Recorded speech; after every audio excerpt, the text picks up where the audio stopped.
ntugasigeho gusenga.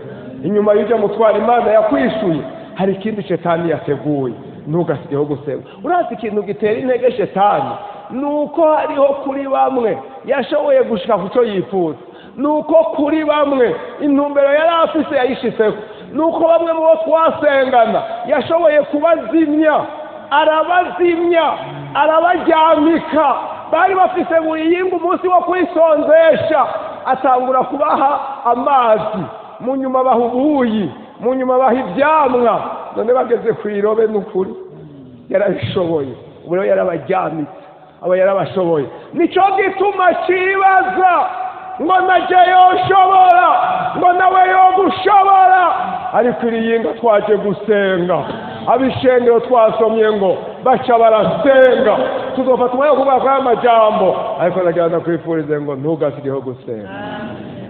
Madame, ntugasigeho gusenga, ntugasigeho gusenga, ntugasigeho gusenga. Basi bawe ni benshi, ntugasigeho gusenga,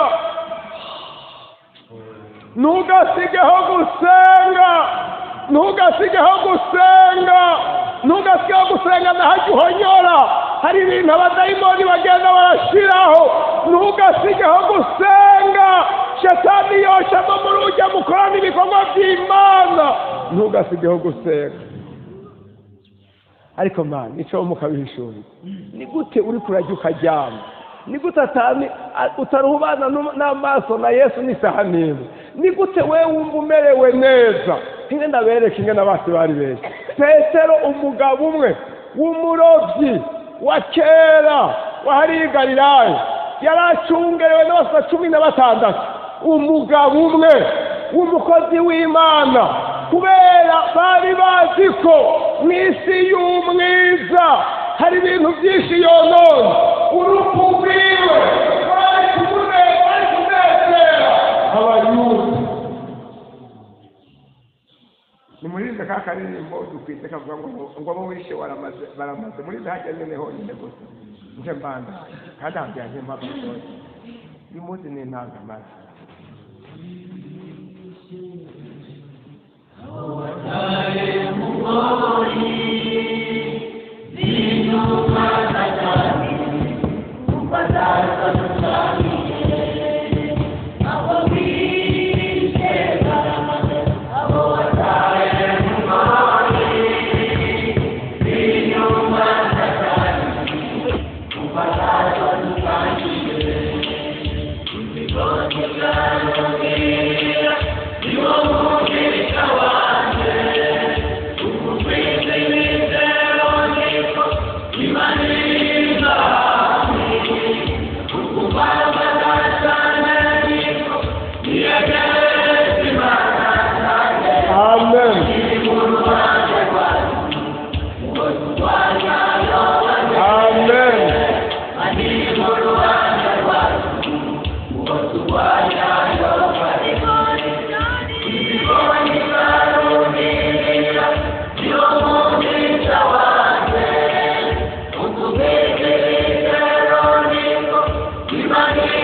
amaso yawe n'ubwenge bwawe ubishurirwe kufisa abantu. Ndakwifurije muve mu buzima busanzwe uhinduka umugwanyi mu nzira yawe. Imana ikwame, Imana iguhagurutse. Iyo byo kujya no kuryama, Imana igukure mu nzira yawe. Naho abasi bakeneye, naho intambara ari nyinshi, naho ibiduhiga ari byinshi, naho mbona ibyobo n'imvugo ari byinshi, naho imitego ari myinshi, turafite Imana. Iyi nzu tugomba gusenga. Haleluya. Iyi nzu tugomba guhamagara Imana. Kandi inyuma y'inzu tugomba kujya gusenga. Dukoranye hamwe mu rusengero tugomba gusenga Imana. Ariko no mu nzira turiko turagenda tugomba gusenga Imana. Ndabifurije ngo Imana ibagabire gusenga.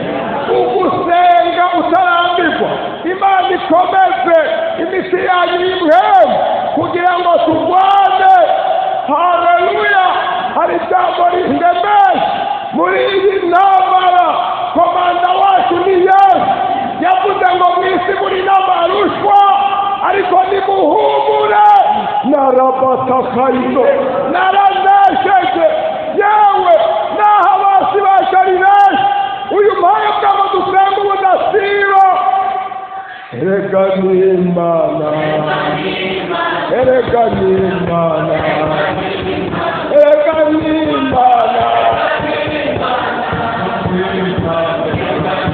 Uyu mwanya avuga ngo dusenge, yaranesheje igihe cya Yohana ari mu kizinga cya Patimo, ubwami bw'Abaroma bwatwagwa n'umugabo witwa Domitiyani. Yari umuhamperere mubi, umwami atwara abantu, yari yarishe abakristo benshi.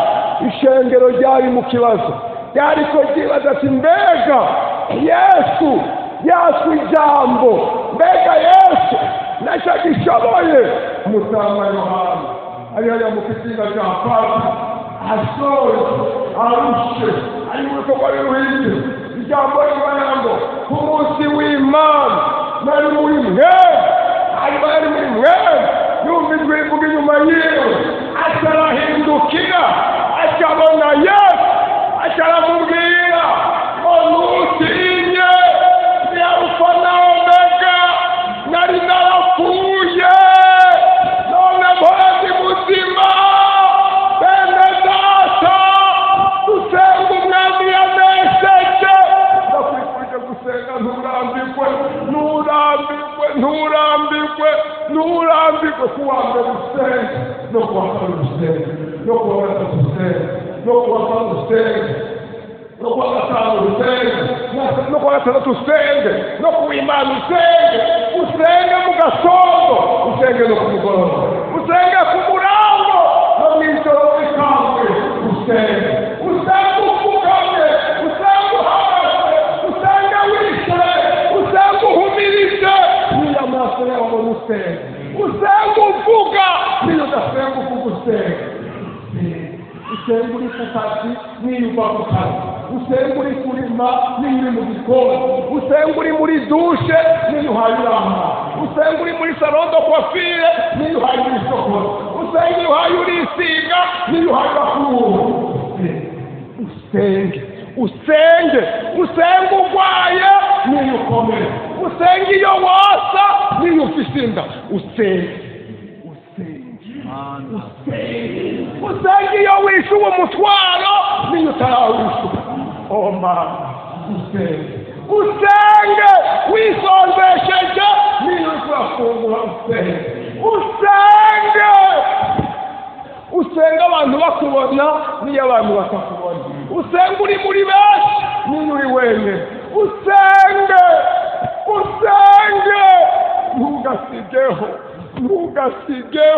ntugasigeho.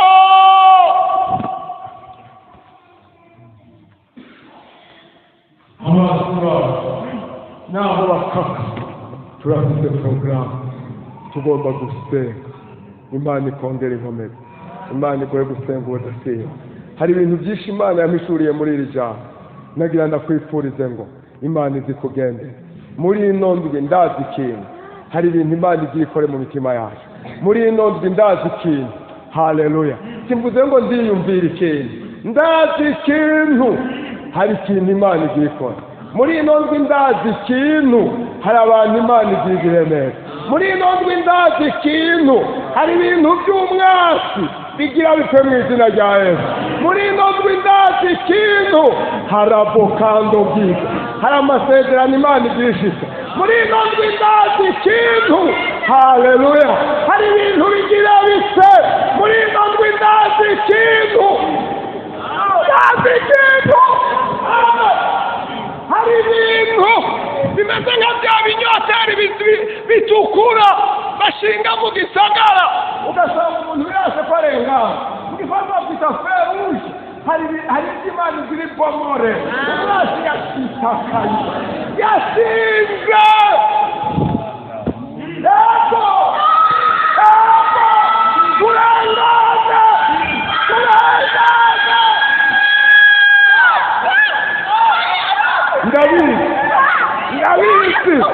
Ndabizi ko hari umuntu muri mwebwe Imana igira itabara. Ndabizi ko hari umuntu muri mwebwe Imana igira isokoro ikura mu gasho. Ndabizi ko hari umukozi w'Imana Imana igira yishure.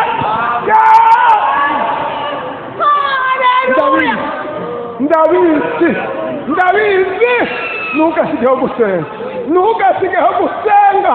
Yesu ntari kure yawe, ntugasigeho gusenga.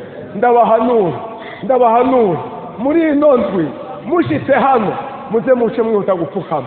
ndabahanure naho uri mu miga wa pastor n'ubwo twabicaye hariya hejuru ukazokumva Imana ikubari uzoca hariya inyuma ugende bagusenga. Iki nagenda bahanura iki kintu kuko Imana yafite porogaramu, kuko abari muri ibintu batariko barabipima bake bavyizeye hari ibyo bagiye kubona.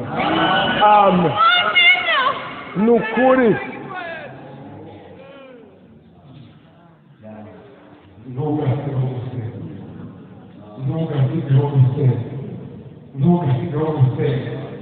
naho nimuhagarare n'abakwiye kuri iyi misozi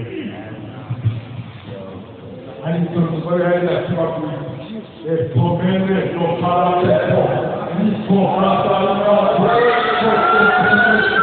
tena gloria santo. Amen. Gloria iganza kwa twiti ngobezi ku bugingo bwacu aratunakata mwihangane mu gloria iganza mwese totera dona eketoi ni amena. Iyi Mana dusenga ni kumare ubunebwe mu izina rya Yesu. Iyi Mana dusenga ni nesha basi bawe. Iyi Mana dusenga ni sambure ibyagiwe nk'intama ku rugo rwawe mu izina rya Yesu. Iyi Mana dusenga ni sambure, ni sambure ibyagiwe kw'inama. ariya manama burya bunama bwagiriwe abakozi b'Imana tomorotenegaye muri birya bibanza inama zagiriwemo turahateye kandi turahasambuye mu izina rya Yesu. Ubutabazi bw'Imana, inkomezi z'Imana, ukugira neza kw'Imana nibikube ko mu izina rya Yesu. Mu izina rya Yesu Imana izikugirire neza. Tukigoroye ibiganza Imana ikwibuke, Imana igusubiza amasengesho wahoranye, Imana igusubize bya bihe byo kwisonzesha, Imana imeshe bya kiro, Imana iguhe gusenga, Imana ikugabira inzara n'inyota byo gusenga. Ya mosozi wahorana niyongera agaruke mu izina rya Yesu. Tukisenga, tukivuga aya majambo, ingabire zawe nizongere zace mu izina rya Yesu. Tukivuga aya majambo,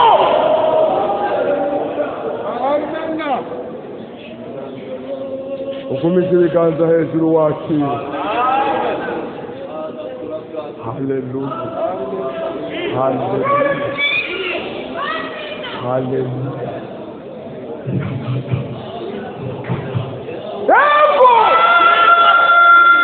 Utakiriwe abana bawe, iriya nama wagiriwe hariya ku kazi, iriya nama wagiriwe mu kibano, iriya nama wagiriwe mu isi y'umwiza, ariya maporogaramu, hari ibyo abasi bateguye. Yaba Imana yari impishe amaso, wamenga bamwe kugira abakozi b'Imana bakabakorako bakabarambika kw'ibiganza, ariko ukuboko kw'Imana kuri ngaha ngo musambure ibyo umwasi yateguye byose. Amen. Ntugasigeho gusenga. Yesu abahezagire. Amen. Dupfukame. Amen. Dupfukame mutama dusengere. Amen. Dupfukame mutama dusengere. Imana itumare ubunebwe bwo gusenga. Dupfukame dusengere.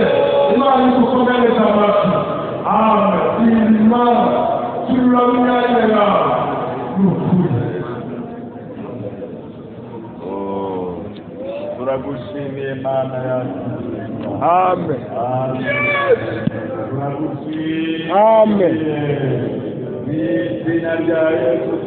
Amen.